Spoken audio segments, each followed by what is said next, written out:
Pwede po bang magtanong kay Yusek Galit para sa DAR? Dahil po nabanggit din naman po yung pangalan po ninyo. So Yusek, do you confirm that on 15th November 2019, DAR Central Office issued DARCO Order Number LUCC 1119-0179 series of 2019? Ito pong ipa-flash ko ngayon. Una sa lahat, Madam Chair, Honorable Senator Riza, magandang umaga po sa inyo at sa lahat po ng membro ng Senado. At una sa lahat, Madam Riza, nagpapasalamat ako sa wakas nakita ko rin on a face-to-face basis si Ms. Pera Locas. Kilala ko lang siya sa pangalan. Oo. Bago ko po sagutin niya na Madam Riza, gusto ko lang po i-correct yung isang binanggit niya na Administrative Order number 5 according to her series of 2014. Sa tingin ko po, yung Administrative Order number 5 na yan, hindi yan 2014, kundi Administrative Order number 5 series of 2017. Okay. Well noted po. Okay. So, Mapatungkol po paki-confirm na lang po kung mapatungkol po doon ito sa bang kasagutan DARCO ninyo, order ay Madam Riza. issue. Yung pong sinasabi lang na 2019 order, parang base sa record yun, yan po yata yung order of revocation. Ipakikita ko po muli para ma-validate natin kung yan ba ay order of revocation. Paki-flash po natin yung DARCO order dated 15th November 2019. To be precise, Madam Riza, this referred 2019 DARCO order is a partial revocation order of the conversion order dated 2003. And I confirm the existence of these documents, Madam Senator. So yung sinasabi niyong conversion order, yun yung July 25 of 2003. Yan po yun, ma'am. Nasa timeline din po yan ng PORAC 106. So, pwede ba natin ipakita yung pinapa-confirm ko kay Yusek? Yung DARCO order series of 2019? Para ma-ascertain natin ano ba talaga yung subject ng order na ito. Madam Riza, ito po dito yung hawak ko po yung sinasabi ninyong 2019 partial revocation order. Hawak-hawak ko po. Nagsasaad po ito ng partial revocation doon po sa original na 106 hectares na dating subject matter of the approval ng conversion order. Sinasaad po doon na portion of that property was partially revoked on account of non-development of the subject portion. 106 po o 46 hectares? 106 hectares po, Madam Chair, yung the entire landholding. That's the subject of the original conversion in the year 2003. That is 106 hectares, 0.4001. Nakapaloob doon yung 46 hectares na pinresent po ng PORAC 106. Yung out of that 106 hectares, Madam Chair, 60 hectares more or less was fully developed, necessarily occupied by Royal Golf Course, while the alleged 40 hectares, Madam Chair, remains undeveloped. Alright. Pwede na ba nating i-flash yung, nasaan na ba yun? Yung DARCO order number LUCC 1119-0179 series of 2019. Pardon, Madam Chair. Okay, so kino-confirm nyo po Yusek Galit na in-issue yan ng DAR Central. Confirm po, Madam Chair. On records po yan ng DAR, Madam Chair.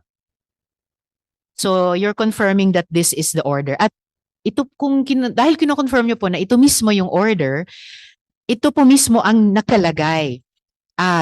Ang title, kasama sa title, declaring that the remaining undeveloped lands be subject of CARP. Tama po ba? Eksakto po, accurate po yung sinabi niyo, Madam Chair. Tama po. Ngayon po, Yusek Galit, na-reverse po ba yung order na ito? May cease and desist ba from executing the order? Madam Chair, ito pong sinasabi natin na 2019 partial revocation order, Madam Chair, is still pending with the Office of the President on account of the appeal filed Madam Chair, by the owners of the subject land holdings. Pero sa pagkaalam ko po, Yusek, Galit, kung ang sasabihin natin na ang sitwasyon natin ngayon ay ganito dahil may pending appeal sa OP, dapat patuloy pa din yung LAD process hanggang sa issuance ng RP title. Madam Chair, napakaganda po ng inyong sinabi para mabigyan ko po ng oportunidad na i-clear po dito sa kagalang-galang na Senado yung mga overlapping ng mga issuances ng mga administrative orders. Kasama na po, Madam Chair, yung statute na kung tagurian natin ay Republic Act 6657.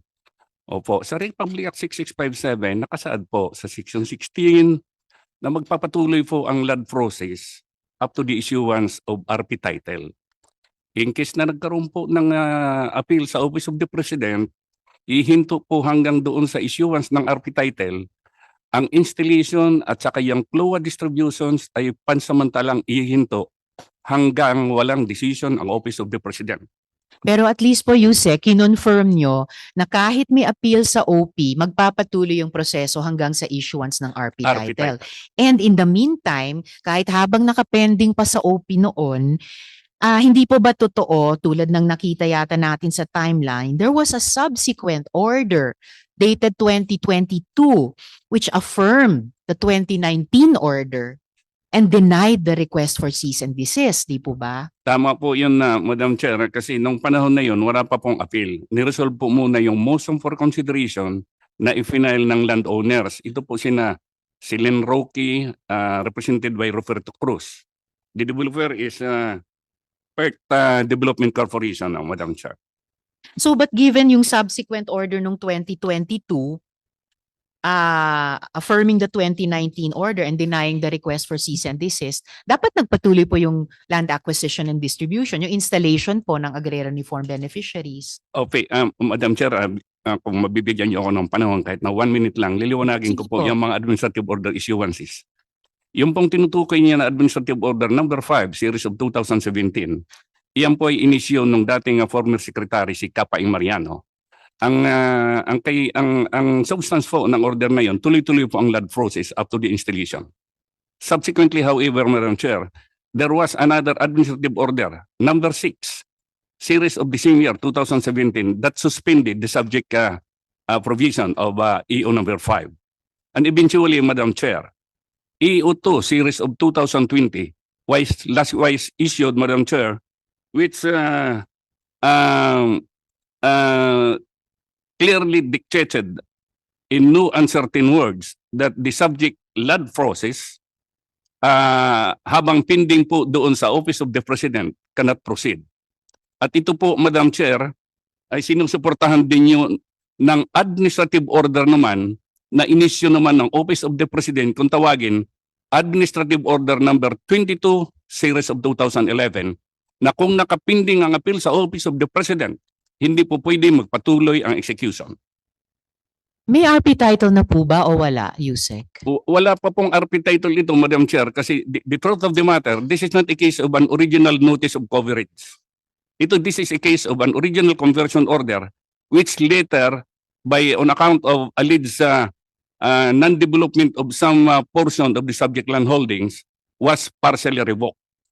Pero po yung conversion order at conversion process, diametrically opposed dun sa proseso na magbubunga ng RP title at eventually installation ng farmer beneficiaries. Nabanggit nyo po kanina, Yusek, Galit, yung AO2 series of 2020. Reference ko rin po iyon sa ganitong pagtatanong, pati yung Memorandum Circular 226.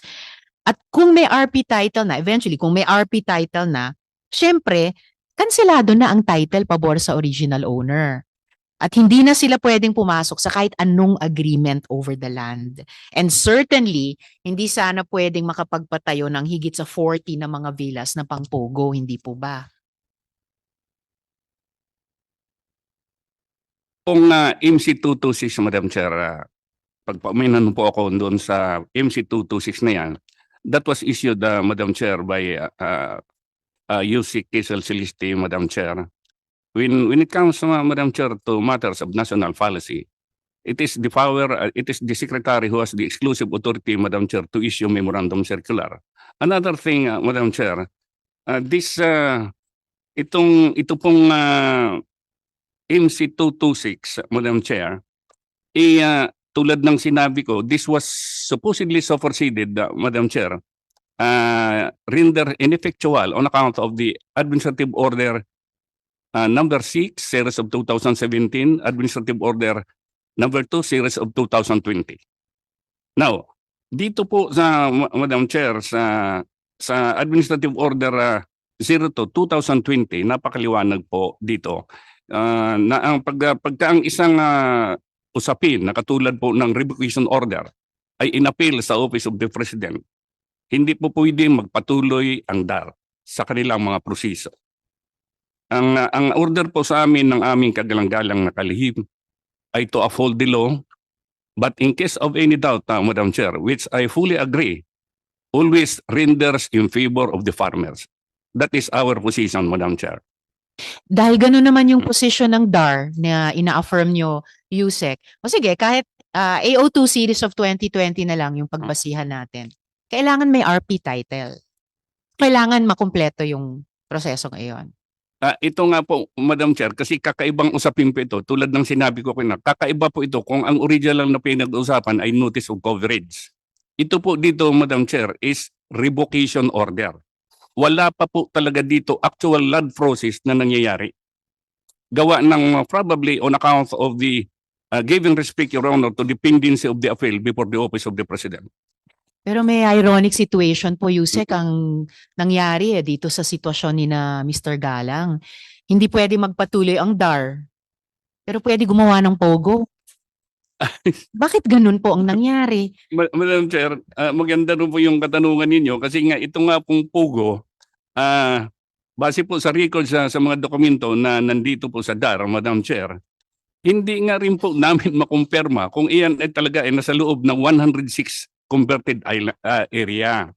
Unang-una po, Madam Chair, doon po sa panahon na yung conversion order kasi ng series of 2003, iyon po ay final and executory. As a matter of fact, partially executed na po. Since partially executed na po doon, Madam Chair, momentarily po yung jurisdiction po doon ng DAR is temporarily divested. Naku, Yusek naman, akala ko ang bawat department seloso sa sariling jurisdiction at mandate niya. Ang tawag nito, yun na nga, there's that ironic situation na nangyari, and imposible naman siguro na yung pinaglalabang mga hectares ni na Ginoong Galang ay siguradong sa loob ng kabuang area. Otherwise, hindi nag-effort at naglaan ng panahon ng DAR sa maraming proseso at maraming issuances, pabor man o kontra sa interes ng mga magsasaka. Ibig sabihin, meron talagang issue na pinagdedebatihan at kumbaga, ipinaglalaban. O lalo na po, Yusek, kung revoked ang conversion order, ang classification ng lupa ay agricultural. So bakit pa po tatayuan ng POGO? Magiging illegal conversion po yun. And darang nakakaalam yan.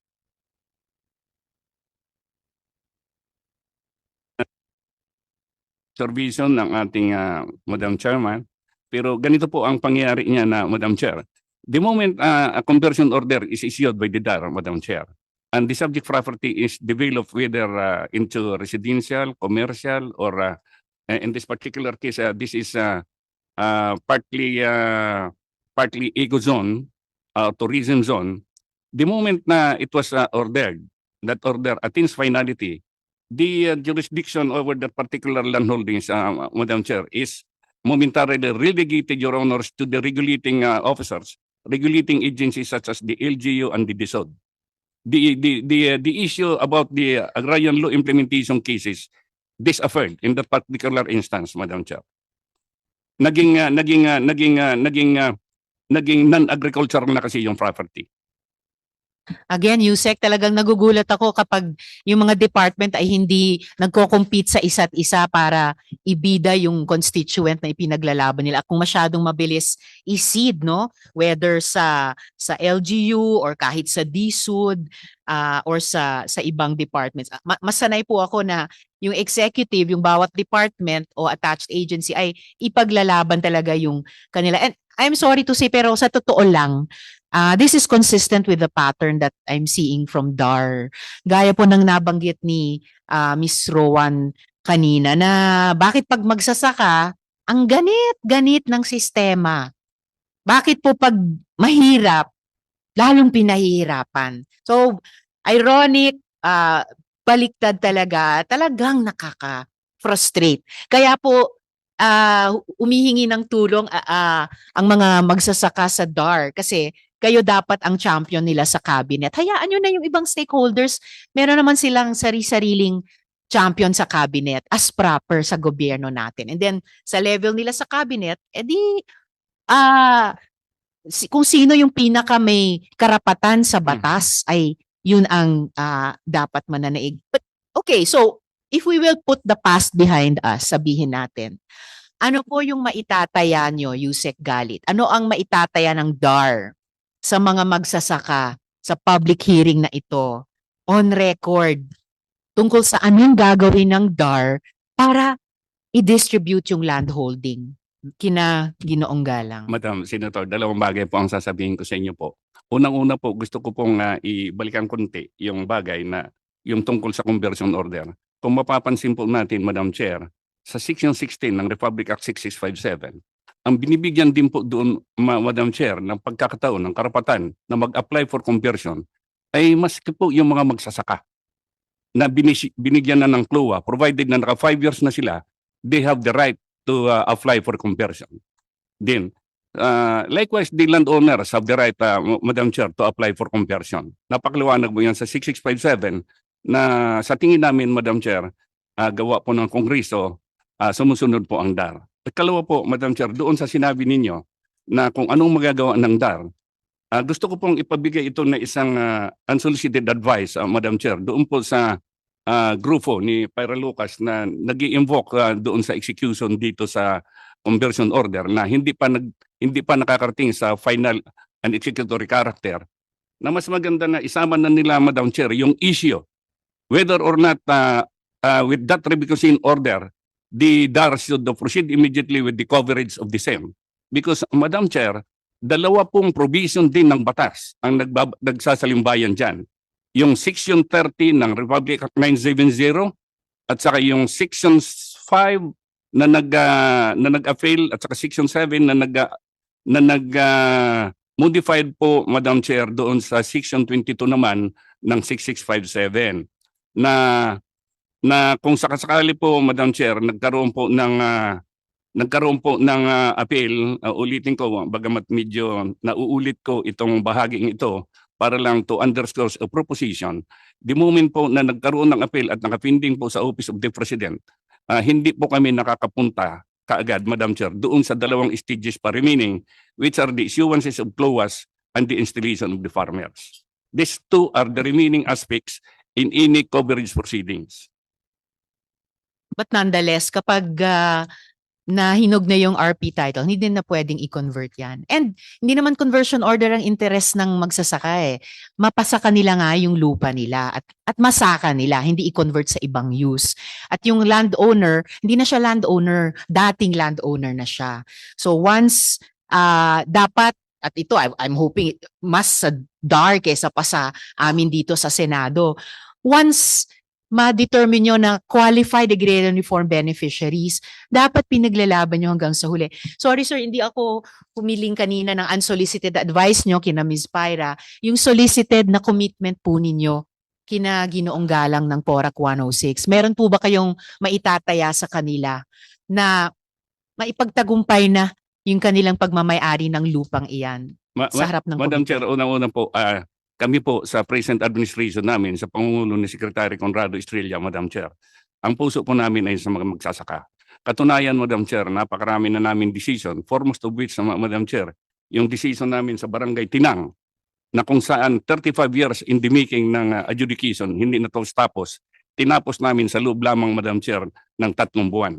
Kung saan ngayon na-install na namin yung aming mga farmers, na 35 years hindi ma-installed. Nga lang, dito po, Madam Chair, dito po sa pagkakataon nito, dito po sa insidente na to, unang-una po, gusto ko pong ipabatid sa inyo na kung sakasakali po dumating sa panahon na naging final yung revocation order at pupunta na kami sa coverage. Hindi rin po automatic, Madam Chair. Ito pong mga pasensya na sa mga tao na ninipresent ni Ms. Pera Lucas, hindi rin po automatic na sa kanila mabibigay ang lupa. Kasi magkakaroon po rin yan ng land process. Magkakaroon po yan ng land evaluation, identification kung karapat-dapat ka ba na magsasaka para sa award ng lupa.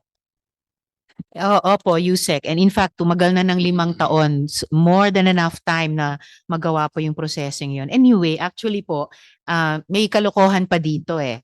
Sa totoo po, ang mga farmers may affidavit na nagulat sila na may deeds of sale na. So hindi lang po biglang may pogo na naitayo sa lupa nila, may deeds of sale pa. In any case po, nananawagan na lang po ako. I'm sad na walang maibigay na mahigpit na pagtataya ang DAR dito sa kaso ng PORAC 106. Nananawagan na lamang po ako sa good executive secretary na alam ko ay chair din ng PAOK na invested sa pagtingin sa mga illegal activities sa Pogo. There is an appeal before the OP on a land holding that is the very site of the PORAC Pogo. And the chair hopes that this matter can be put to rest at sa panig din ng ating mga magsasaka. Maraming mic nyo, Yusek. Sama po ninyo, Madam Chair, ang buong DAR family, Madam Chair, sa pagsugpo dito sa mga illegal na pugo. Salamat po. Makakaasa po kayo dyan, Madam Chair. Maraming salamat. Pero okay lang po, may iba pang kapwa agencies nyo na talagang tutok dyan. Sana ang matutukan ninyo ay yung pag-award na talaga ng pag-install na ng Nina Ginoong Galang at PORAC 106 dito sa lupang ito na misteryosong nasingitan pa ng Pogo Hub. Opo, Madam Chair, makakaasa po kayo. Sa madaling panahon, i-apply namin ang tamang proseso, Madam Chair. Ganong kadali yung madaling panahon po kaya? Madam Chair, the moment na nagkaroon ng finality dito sa Office of the President, Madam Chair, ang aming land process sa ngayon, Madam Chair, sa present administration ngayon, kung ganyan lang kalaki ng mga 40 hectares, ay kayang tapusin sa loob ng 90 days. Kaya Tulad nga ng po. sinabi ko, hindi ko dapat bigyan ng full stop ang mga grupo na nire-represent ni Binibining Pera Lucas dahil hindi pa ho yan ang pwedeng maging identified beneficiaries base sa gagawin na land process ng DAR. Sige po. Kung kaya naman po sa loob ng 3 buwan, paki-update na lang po ng DAR itong komite kung na-actionan na po favorably within 90 days. At akin din pong ifa-follow up kay Sec Estrella. At higit sa lahat, yung panawagan ko po kay ES ngayon lang. Makakaasa po kayo. Salamat. Maraming salamat.